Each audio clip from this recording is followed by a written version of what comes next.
Okay, so these are the notes for 5.6. This is finding concavity of functions, and you got a worksheet 5.6, 5.7. We're going to do the 5.7 note sheet and notes and do it in a few minutes. But you have a quiz today on 5.3.5.5, and your access code is 5.3.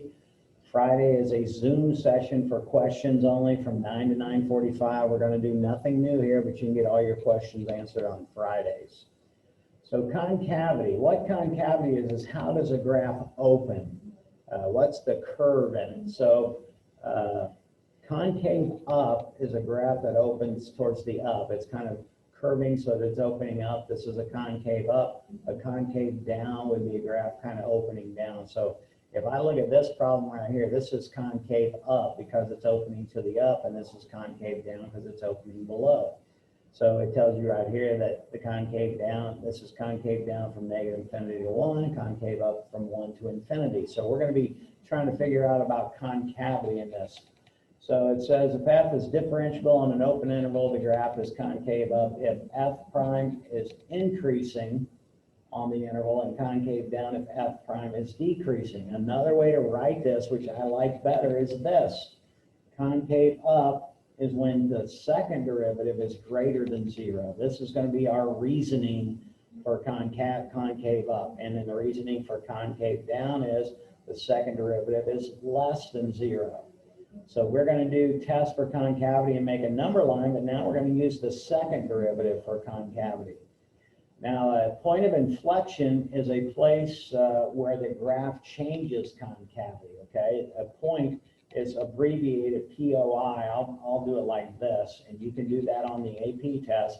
POIs, I'm going to call these. POIs are called points of inflection, and this is a point. So because this is a point, you have to have an ordered pair on this. You actually are going to write down your X, Y coordinates for the point. Okay, that is exactly how you'll do a POI. And what that means is if you have a graph that is concave down, and then it reaches a place where it then goes concave up like that. This is what a POI is. The concavity changes. So we went from down to up, and it can also be from up to down. There would be a POI right in here if it's concave up to concave down. Okay? Points of inflection theorem. This says if you have the ordered pair C, F of C, and this is an X and a Y, is a point of inflection of the graph, then either f double prime is 0, so POIs occur where f double prime is 0, or it should be where f prime is not differentiable, not just f, but f prime. In other words, you can't do a second derivative. The second derivative is undefined, is how I'm going to write this. So I'm going to do f double prime equals 0 for my possible points of inflection. Now, when it's a first derivative, we call these critical numbers. And I may say critical numbers on second derivative, but they don't really have a name on the second derivative. But it's the same thing, except you do the same stuff on the second derivative when we're looking for POIs, where there's possible POIs. And then we're going to do a number line to find out if concavity changes from up to down or down to up. And that, if they do, then that will be a POI. So we're going to do these two problems. It says, determine the open intervals on which each graph is concave up or down and state any POIs, points of inflection, justify your answer. So we have to get the second derivative on this one. So we're going to do f prime, which is going to equal 4x cubed minus 12x squared. Now, if I was asking for max and mins or increasing, decreasing, we'd use this. So you need to know that if a question asks for increasing, decreasing, or max or mins, we're going to be using this. But now we're looking for concavity and POIs, points of inflection, so that means second derivative. So make a note that you concavity and points of inflection, we want second derivative. Increasing, decreasing, and max and mins, we want first derivative. So I come down here and I get 12x squared minus 24x. So we're going to look for, and again, it's not really called critical numbers, but we want to find what makes f double prime 0. So we're going to look for those numbers. So I'm going to say I'm looking for where f double prime is 0 or where f double prime is undefined. In other words, there is no value. You can't do it. So I would factor out a 12x from both of these, and that will give me x minus 2 equals 0. So I get 12x equals 0, which gives me 0, and x equals 2.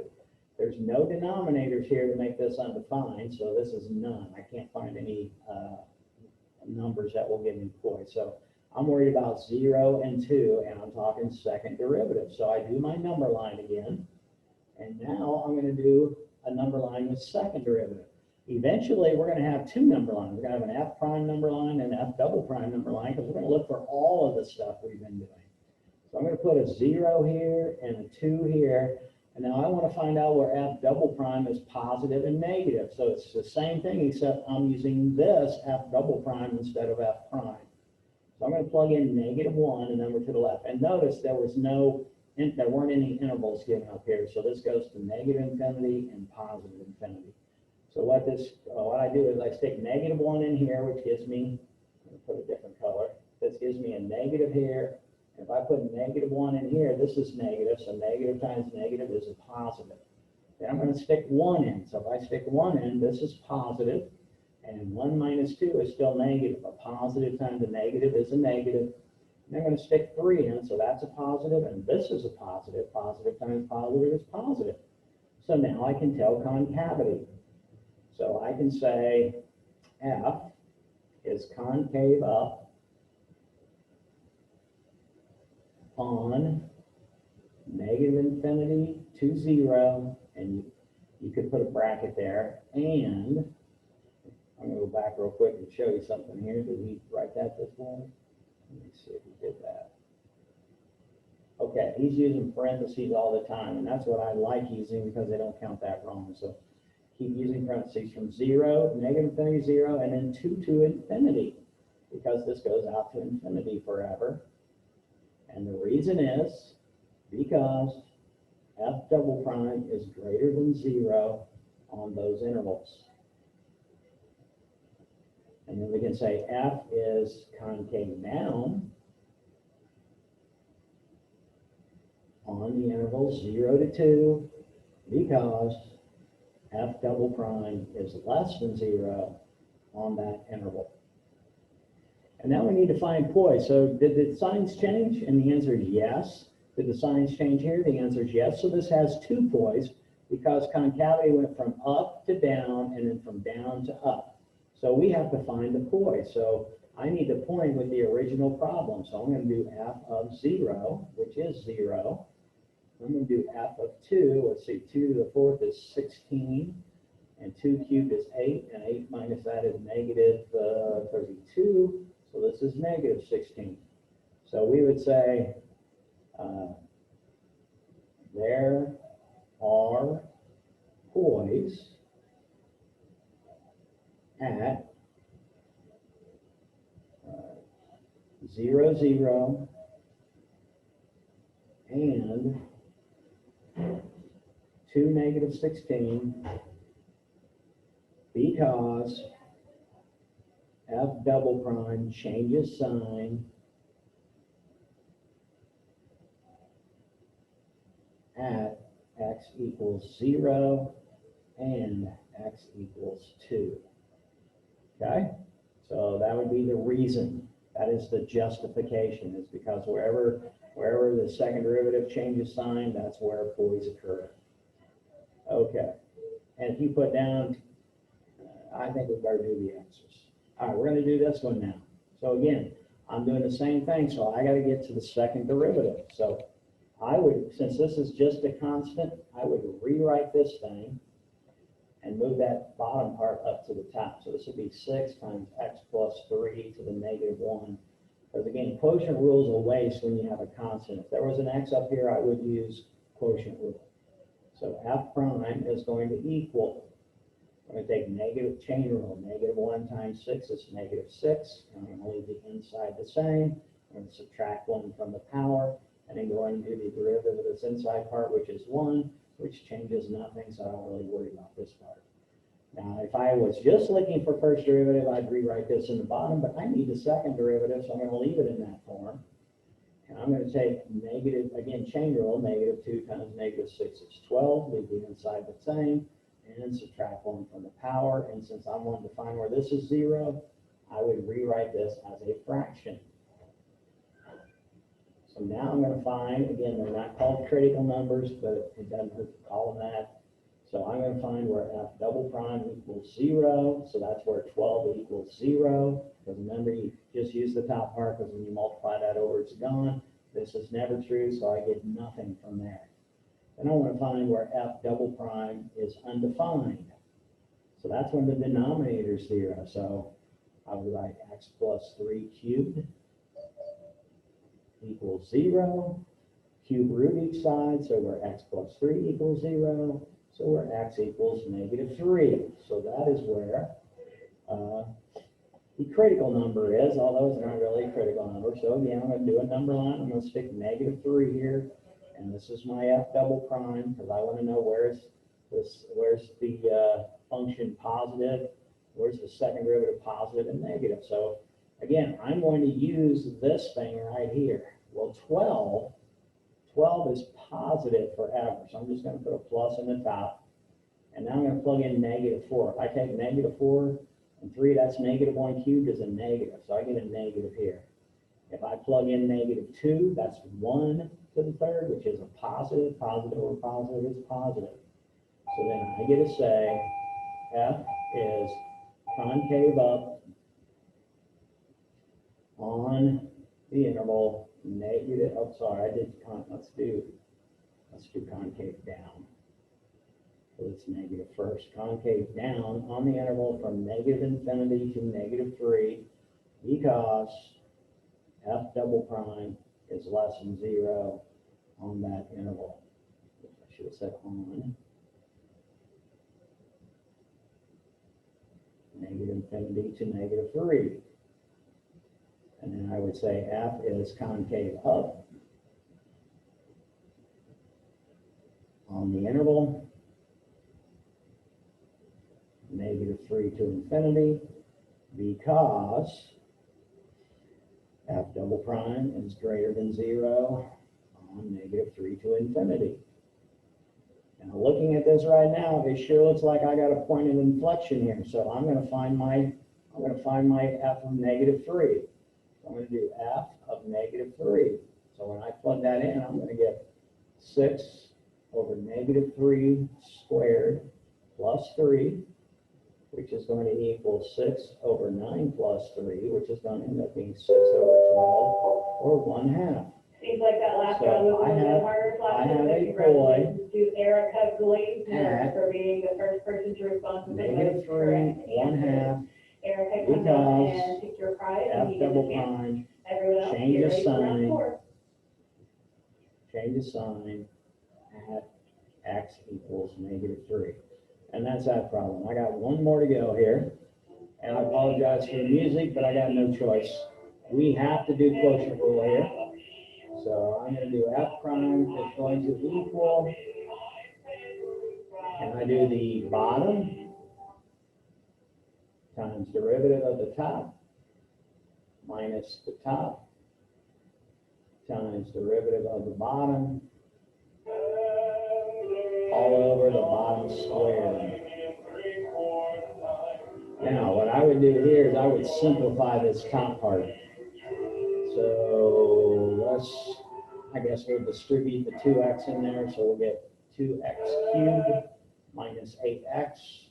And then I'm going to distribute this 2 in there, which would be 2x cubed plus 2x, but it's minus this. So I'm actually distributing -2x, which makes both these negative, all over x squared minus 4 squared. And then these 2x cubes are going to Thank you cancel. for So playing. -8 minus 2 is -10x, all over x squared minus 4 squared. So that's still my first derivative. I have to do this quotient rule again. So you can see quotient rules are kind of a pain. So f double prime of x is going to be the bottom times derivative of the top minus the top times derivative of the bottom. Now this is chain rule now. So I'm going to take 2 to the front, leave the inside the same, and then do the derivative of the inside, which is the 2x, that is going to be over the entire bottom squared again. Okay, so now I'm going to factor that top part. And you could distribute these, but I want to see if anything reduces. Well, something I see in common is there's a -10 and a -10. So I'm going to factor that out to the front. And I see I've got an x squared minus 4 and an x squared minus 4, so I can take that out to the front. So if I take the -10 of one of these out, that's going to leave me with x squared minus 4 to the first. That's this part. And then I got this minus sign. And I took that -10 out front, and I took this x squared minus 4 out front. So that's going to leave me that x, and then this 2x. And then that is all over x squared minus 4 to the fourth. Now what I can do is I can reduce this x squared minus 4 with one of these.